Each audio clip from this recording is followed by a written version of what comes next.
Hi everybody, this is Little Egypt here at the Cauliflower Alley Club, and we've got ourselves a nice little corner where we're conducting some more quieter interviews, right? Where we can get to know a little bit about what it was like to be in the WWE when you were in the WWE. I'm with Terry Taylor, a legend and an honoree here at the Cauliflower Alley Club. Welcome.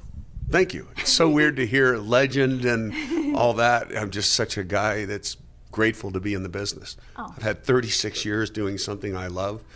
And now with all this Cauliflower Alley action, get to meet people like you that are respectful and glad to be here and part of this positive experience, which is Cauliflower Alley.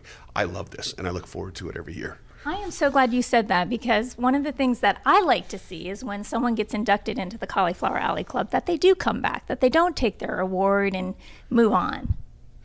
I think the hardest part is for people to get out of their comfort zone in life and make the trip out to Las Vegas and just take a chance on the Cauliflower Alley. And I think word of mouth. Carl Lauer was the one who called me and he said, "Hey, would you come out here?"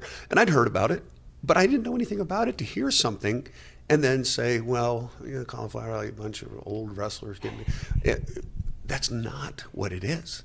You know, most of us will tend to lean to the negative side of things if we're loud, but to come and see what happens here, the faces light up of people that haven't seen each other in 20 years, that have gone through all these ups and downs in the business together. They've wrestled each other, they've had strifes, they've had hardships, but the one bond we had was this business, that we loved it, that everything else that we did in life was built around our love for our families and our love for the business. And when our family is the business and the business is our family, it comes out to be a beautiful thing. I agree with you, and I've often thought that Cauliflower Alley Club should be called Cauliflower Alley Club Family Reunion, because that's what it feels like when you're in here. It really is. And to see people honor, you know, see Scott Hall, who gets his life straightened out. Jake Roberts, and then Diamond Dallas Page is up there, and J.J. Dillon and Terry Funk. And a thing was said last night that, well, I mark out because I'm in the same room with these people that I idolize. I'm the same way. I idolize Dusty and Terry Funk and the Briscoes, and to be in the same room, let alone the same industry, at this moment in time where everybody is here for the same thing, which is to honor our past, to honor each other, and almost to reinforce what we did was real and that it affected people, and we get to kind of lay back and go, wow, I was part of that. Yeah, well, take us through what it was like to be a wrestler on the road before you retired. You were raising a family. You had a beautiful wife. Tell us a little bit about that.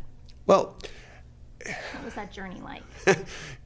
I wasn't a very good father and husband the first 15 years. I mean, if my wife, you know, she knew we had our reckoning.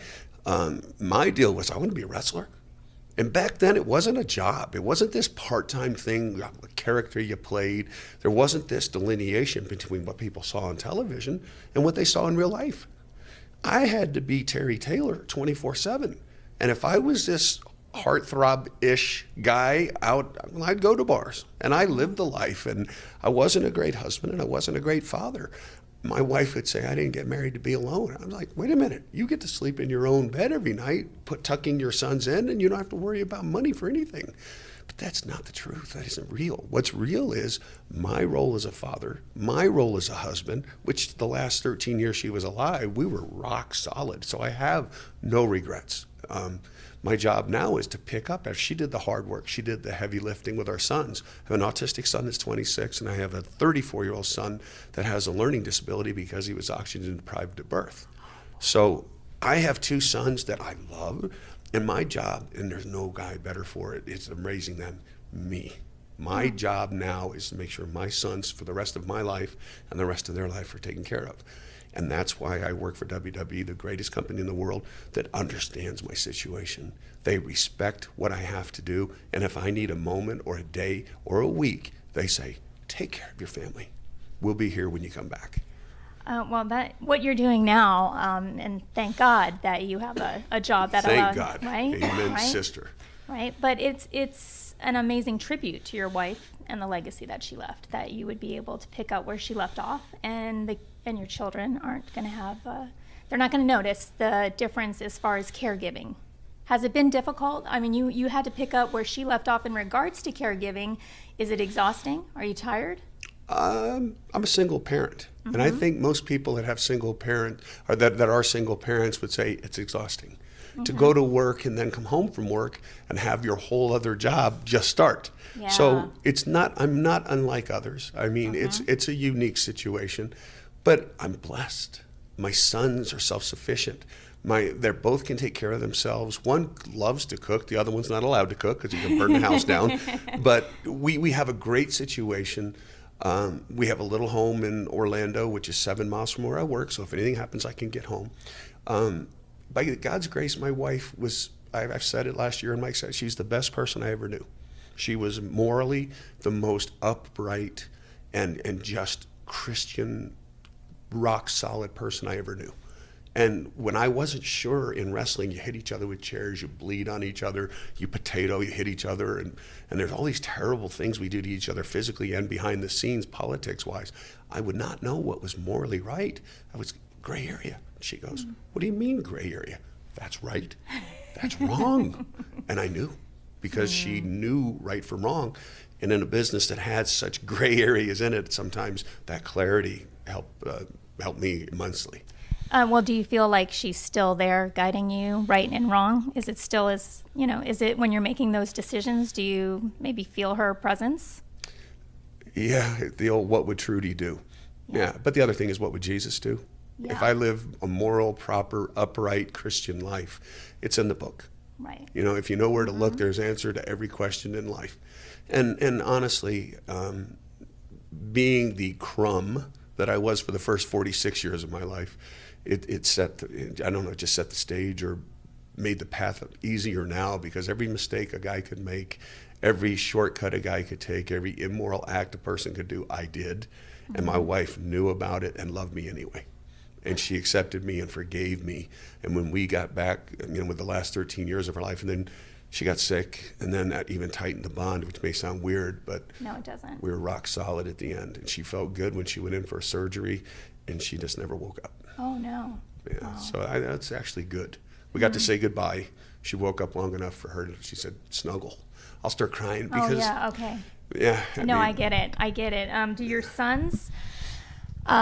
sons enjoy wrestling? Do they understand like what you were doing in the WWE when you were gone for so long? No. They watch. Larry Zbyszko comes over every Monday, oh, really? And he sits in this massage chair that we have. He said it's his in his Hall of Fame speech. It wasn't his chair; it's my chair that he commandeers every Monday. But my sons love Larry, and they love the camaraderie, which is kind of indicative of what we do here. Is we have this thing in common: wrestling. We watch Monday Night Raw, and we laugh and we tell stories. And Larry, we lose our minds over what the business is doing now. Right. And then we remember, hey, nobody could tell us either. So it's fun watching the business progress. It's fun watching what the business is now. And then now that Larry's in the Hall of Fame, and my sons love Larry. They like Larry a lot more than they do me. Larry's coming over. They get all fixed up. Dad's coming home. Yeah. So it's fun. The funny thing is wrestling. It's that one uniting bond in so many different worlds that people just, oh yeah, you're a wrestling fan? Yeah. Did you see that? Yeah. Yeah. I love that about this industry. I love that when we come together, it doesn't matter what promotion we're in, because a bump is a bump, right? Feels the same. Doesn't matter how big the crowd is. Do you agree with that? Yeah. Yes. I think that the nature of what we do, yes, the physical part. It's funny because at the Performance Center where I work, that's the smallest part of what I teach. Well, talk to me about what you teach there. I teach the magic, the art. I say to the kids when they get to my class, there's 7 rings in that school, and I said the center ring is where we work. Everybody works around it, and they all focus on it, and we want that to be the goal.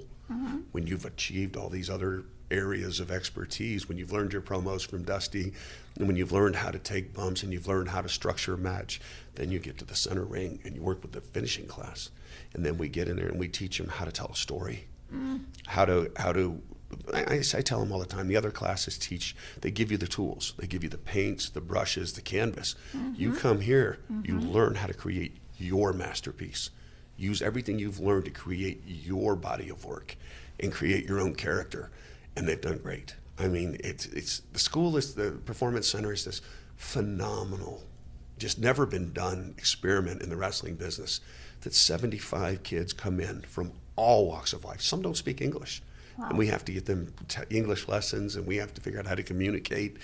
And it's this cultural blend that has this one singular focus and purpose, which is to make the wrestling business, WWE, into this diverse, multicultural juggernaut that is paving a path that's never been seen before. Wow, who's leading that? Right now, Matt Bloom is now our new head coach. Okay. And he's doing a phenomenal job. He's a great people person. Right. He's structured, he's modest, and he's humble, and he's excited about the opportunity. And we've got a great crew. I mean, we hire good, the WWE, somebody has talent, that's secondary. We want good human beings. And Vince said something that really resonated with me. He did a deal for ESPN. He said, we invest in human beings. We do. We find good human beings and then develop them into great performers. Okay, wow. When we talk about the vision, we also talk a lot about mindset training with these young performers. Are you involved in that with them? When you're talking about developing their character, prepping them for the big stage, which you were just alluding to the fact that, how difficult it can be on the road, away from your family. I mean, is that part of what they get to go through as far as training? Yes, we teach. Good. Part of my class is I teach coping skills. Good. I want them to be able to handle being in the main event on Raw Monday night and then being off TV for a month, which for a kid whose whole life is invested in having that moment, but it isn't that moment. That's just one tick of the clock of their career. But that's all they see is right now. I was in the main event of Raw. My life is great. Then they're off for a month. They don't know why. And there's always a reason. They may not understand what it is, but there's a reason, and they have to be able to say, this is not a sprint. I understand, even though I'm 25 years old, my whole world revolves around what I do every Monday night. I have to take a breath and be able to handle the stress, the frustration, the truth that is the wrestling business, which is that it changes every week. And that you may be on top today, you may be going tomorrow, you may be on bottom tomorrow, or today and then on tomorrow in the main event. You just don't know. So stay true to yourself, stay true to the business, stay positive, stay focused, and then good things happen. I hope you're listening to this if you're out there and you're thinking about the wrestling business as a career, because this man obviously can tell you everything there is to know about it. I want to chat a little bit about the reunion, and when we come together, one of the things that I noticed, I don't know if you feel the same way, but in a way it's very healing for a lot of us, in the sense that our business, even though we share it with our families, we don't do it with our families. We're usually away on the road most of the time. Our fellow wrestlers become our family, and then so seeing him at reunions like this, it's a way to kind of come together and, I don't know, lick wounds if there's wounds to be licked. And are you noticing any of that here?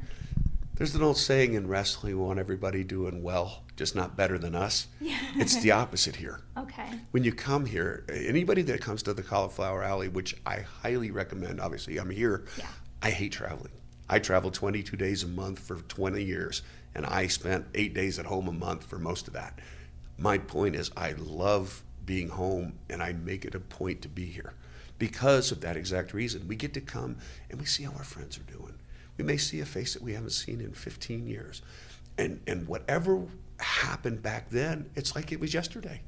We remember the feeling, and then we go, hey man, how's your wife? She's great. Hey, how about Dakota? How old's Dakota? He's a cop now. He's living in Detroit. Really? He was 14 last time I saw. Well, yeah, I'm a granddad twice now. And you hear that from your friends, and you go, my gosh, this business that overwhelmed and consumed us, we came out of it okay. We have families. We're still alive. I can still walk. I mean, by God's grace, car wrecks, surgeries, whatever. And this is a celebration. The Cauliflower Alley is a celebration of all that's good about the wrestling business and the wrestlers. and the people that are part of it. You know, I love the WWE. I love the WWE. They're my 5th time here. Yeah. How many people say second chances? I'm on number 5. I'm almost a cat. Not that I want to try that. 9 lives. But, you know, you come here, and Scott Hall, who I had bitter arguments with, we're pals. Wow. None of that means anything anymore. You know, a talent that's like that last night, they're going, oh, I'm sorry I gave you gray hair. I don't remember any of the bad. I'm here, and I remember the good. These people that ask me things, or that they said, can we try this? And we go ahead. It's your life. It's your career. Try it. See what you can do with it. And to have those people say, hey, I'm sorry, it didn't drive me crazy. I'm grateful I was a part of the process. Speaking of part of the process, you're working with developmental talent right now. 20 years from now, they're going to be, hopefully, on the stage talking about who inspired them, who trained them, and you continue to get to be a part of their journey because wrestling is who you are. Wrestling is a part of who I am. Christian first, father second, wrestling third. But yes, okay. My whole thing, it's so humbling and weird that somebody would say thank you to me, because if it wasn't for somebody saying, hey kid, do it this way. Hey kid, ride with me. I want to talk to you. If it wasn't for somebody who could have made me look stupid in the ring, taking the time to nurture me and to protect me from myself, and then saying, come on. And I want to be able to, just, in one small part, be able to do the same for others that has been done for me. Because in the wrestling business, a guy only gets over as well as the person and the people and that get him there. And if that person is up here, the reason they're up here is so they can do it the same for the next person. And that's what I want to do. And look, I'm humbled and I'm grateful and I'm just, oh God, I'm so blessed. I am so blessed to be where I am in my life and in the business. And if somebody looks back and says, he helped me, well, then that's God's grace. Not me, because God put me here and it's God's grace. Well, that is the definition of selflessness, and I'm so glad that you demonstrated it so beautifully. I have to tell you, this was one of the best interviews I've ever done. Thank you so much. Oh my gosh, Terry. I hope to have you back. If you're ever in the Los Angeles area, please stop by the AfterBuzz studio. We'd love to show you what it looks like in the heart of Hollywood. Do you ever travel to the West Coast? I don't travel anywhere except WrestleMania and Cauliflower Alley. You are really done, aren't you? I really am. When you said you were done, you were done. Yeah, I like being home. Okay, well, but if I ever am out there, I'd love to come take a look around. That would be wonderful. Well, I'd love to show you around. It would be so fun. This is Little Egypt signing out for AfterBuzz TV, and we're going to buzz you later.